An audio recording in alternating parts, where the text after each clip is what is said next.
Hi AJ, just a short video on how to download your BOY papers for grading. I am in online learning, so I'm just going to click on unread assignment submissions and then the beginning of the year sample Dropbox. At this point, you did ask if you're only grading your students. So yes, you're grading your students, but we also are responsible for this list of concurrent enrollment students. I sent out a spreadsheet a little while ago, and I can show it to you and I'll attach it to an email.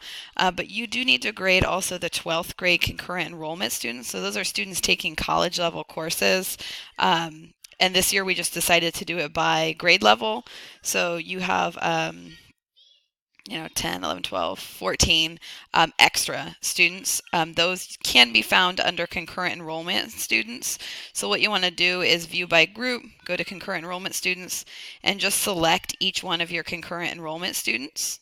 Okay? Then you're just going to hit download.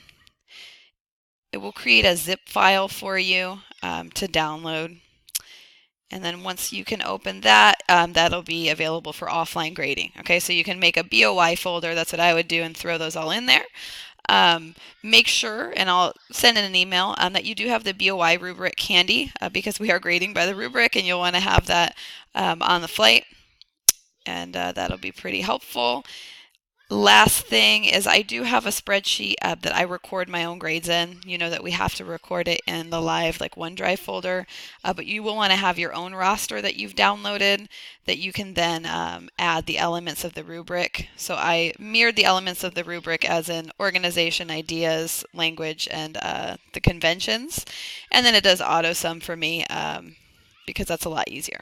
Okay, so I think that's that. You should be able to access all students. I'm going to send you the CE English list one more time just to make sure you know who your kids are, in addition to your kids in your actual course.